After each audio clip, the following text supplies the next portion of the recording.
I knew though that it had to be something fresh. Otherwise, why do it? It can't just be a retread.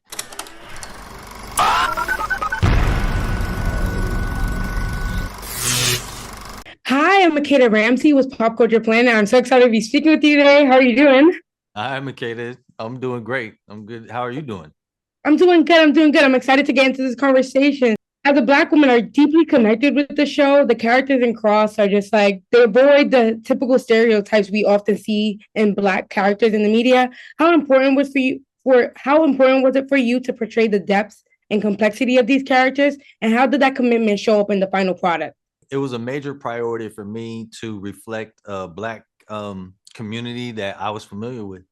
And I feel like sometimes we either try to create characters that sort of are supposed to capture all of the Black experience in one character, and I don't think that's possible. So when I'm doing shows, if I have a show that has, like in this situation, a tapestry of Black characters, then I get the chance to show the full breadth of our experience. But honestly, if it was a show that only had one Black character, I would rather lean into their experience specifically rather than have them represent all of us, because I don't think that's fair. And I was very, very happy to be able to do a show where we could show all these different perspectives. I mean, they don't agree on a lot, but they all have a experience that if you're from the Black community, you know somebody like that. Alex Cross is such an iconic character in suspense literature. What drew you to bring him to the television? And what, if anything, did you change about him to resonate with the modern audience? So I, grew up loving crime, and I hadn't read all of the books. But when they approached me about potentially adapting this, I was very familiar. I knew it was a bestseller, and I knew that there had been three movies. So I had to ask myself, what can I do? What can I add to this situation? And so I dove into the books, and I realized that James Patterson had actually crafted a really unique thing. For us, it's either Easy Rawlins by Walter Mosley or it's Alex Cross by James Patterson. Those are the like really iconic Black detective leads. And I was really, really excited about the prospect of bringing one of those to the screen. And I knew though that it had to be something fresh. Otherwise, why do it? It can't just be a retread. And so I did a couple of things. Number one, is I decided I was going to do all new mysteries so that I would have the ability to tell stories that are really tapping into our day and age. And instead of trying to reform something that had already been written.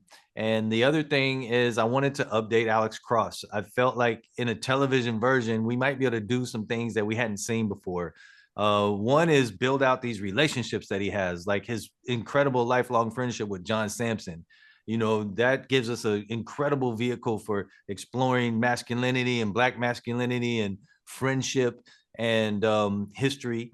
And then you have his family. And if you have a character who's so driven and has such a high stakes career path, there's got to be some fallout with the family. And I wanted to see that push pull of somebody who really is a devoted father, but has some things he's got to overcome. And then the personal level, I also was really intent on showing a character, and this I feel like is something that honors the character in the books, but will feel fresh for folks. Is got a genius intellect, but that doesn't mean he doesn't have a great physicality and even a sexiness to him.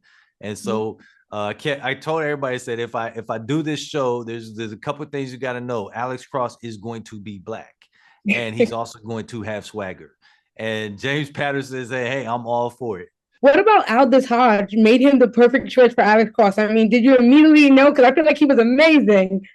It's funny because I think Aldous Hodge was born for this part. And so really it was the stars aligning in terms of us coming out with this, making this show at a time when he was at a place in his career and in his life where it was the perfect match. And I had actually been tracking him for a while, watching his work and hearing about him on and off screen, that I thought he would be great for the role because I thought he exhibited a lot of the key characteristics that I wanted in the role, but I didn't think he'd be available. And then I told the casting department, I said, "Hey, Aldous Hodge is kind of the blueprint for this. I know he's not available. Let's try to find something like that."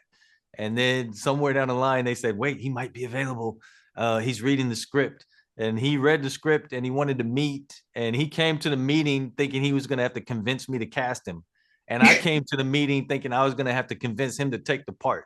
Yeah. So it turned into a perfect marriage. Mental health can be a sensitive topic, especially in the Black community, where it's not always easy for Black men to open up. What do you hope for viewers to take away from Samson's character and his approach to mental health? I think people can see that it's a lot easier than you think. And the fact that we put it on display, that we let you see that there are two African-American men in these positions of power, like as detectives, having one of them having a really tough go of life, that the other one is able to kind of get in his face and say, hey, listen, you need to go talk to somebody. You know, this, like, I know you think you can do it all, but you can't. And I think that's really important for someone to hear, especially from their best friend.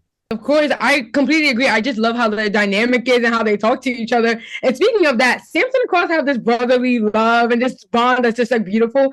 That's very crucial to both of their lives. What was it like working with Aldis and bringing that connection to the screen and just being authentic? Yeah, he made it effortless. Honestly, he like just his level of expectation and ethic, his work ethic. I mean, you can't help but raise your level working with him. And I had an opportunity to train in as being a detective with him. I was able to talk to him, like, you know, offset just as about life and things like that. And I think that really informed that bond that you see on the screen. It was really effortless. It's not something that we talked about. It's not something that we planned or even said, like, all right, so what do you think about the way these two characters, like, you know, we didn't do any of that. We just let it be organic and natural. And I think that's why you see this true friendship on screen, because there's a true friendship off screen. Samson is a Black man who also happens to be a detective, navigating the complex layers in his personal life and work life. What was it like tapping into both of those layers to just bring authenticity to that role? It's a lot of fun to do that, because what you're doing is you're really, like, you know, threading the needle. You know, you really want to make sure you give every nuance of this character in this tough situation, because it's not often that you see a Black detective on television dealing with social justice issues in the community. So if Samson, the one thing he relies on and one thing he wants is to bring truth and justice to the moment. So him bringing truth and justice to the community is at the forefront of what he tries to do, but he also wants to do that with in his job, where that isn't always the case. People abuse power. So he's trying to do it in both places. And that, you know, it's a complex, you know, dance that he has to do. It's a balancing act that he's kind of manages, but he needs his friend's help to do it. In order to get his friend's help, his friend has to go talk to somebody. Yes. So my last question before I go is, like, what are you most excited for viewers to see? Because there's a lot to unpack here. Yeah, I would say episode 8. I think episode 8 is an amazing culmination of everything we put together. And I think that when they see, when the needle drops on 8, they're gonna, I mean, I'm telling you, it is like, it's heart pounding. You're like, oh, I'm finally here, you know. Well, thank you so much. As someone who has been able to watch the whole entire series, like, it's really amazing. I'm just excited to see, like, where you guys go with it. Oh man, I'm excited for you to see episode or season 2. Yes. Oh, okay. I'm ready. Have a good one. Thank you so much. All right, you too. Take care now.